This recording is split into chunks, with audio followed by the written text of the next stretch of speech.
Across Europe, rising from stone and shadow, cathedrals have stood for centuries as some of the most extraordinary achievements of human civilization. To the casual observer, they are places of worship, monuments of faith carved into stone. But beneath their towering arches and stained glass lies a deeper story, one that connects architecture, human emotion, and the search for healing.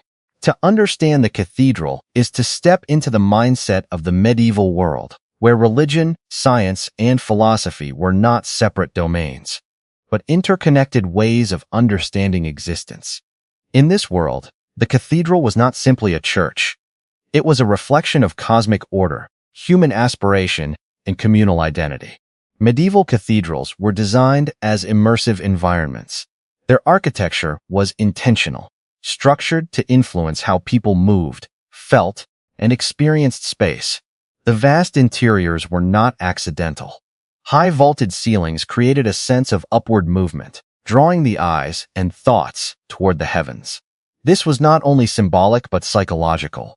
The human mind responds to scale, light, and proportion, and cathedral builders understood this intuitively. Light itself played a central role. Stained glass windows were not just decorative. They transformed sunlight into colored patterns that shifted throughout the day.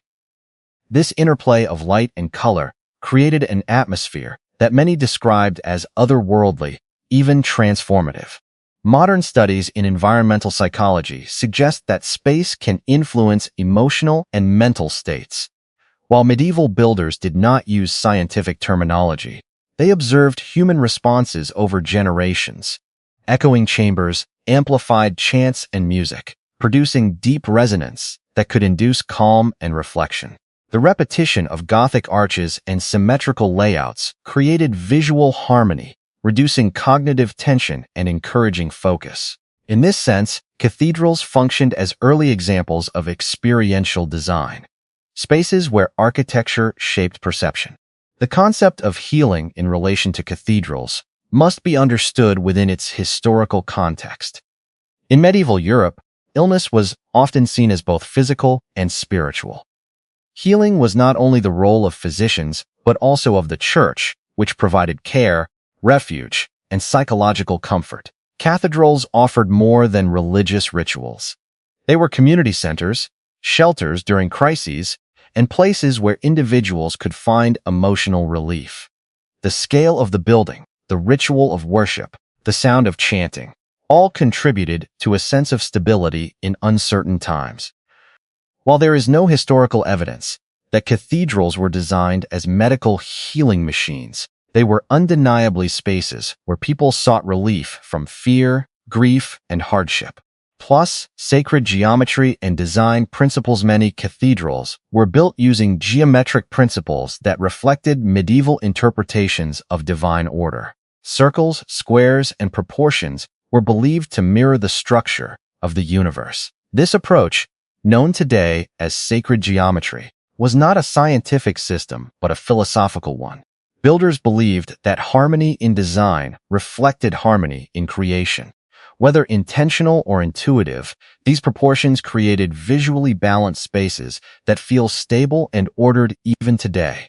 Live faith, power, and community cathedrals were also expressions of social structure.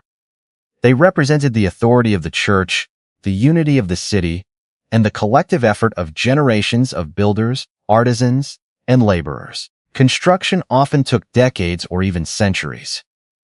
Entire communities contributed to their creation, making cathedrals living projects that evolved over time. Each stone placed was part of a shared legacy. From the modern perspective today, cathedrals are studied not only as religious sites but also as architectural and cultural masterpieces. They attract historians, architects, and scientists who continue to explore how space influences human behavior. While modern interpretations sometimes exaggerate claims about energy or healing machines, the real story is no less remarkable. Cathedrals represent an early understanding of how environment shapes emotion, how design influences experience, and how architecture can reflect human values. Conclusion cathedrals were never just buildings of worship. They were complex environments where art, faith, community, and perception converged. Whether standing in silence beneath their vaulted ceilings or observing light pass through ancient glass, one thing remains clear. These structures were designed not only to be seen, but to be felt, and in that sense, their true legacy is not just architectural, it is profoundly human.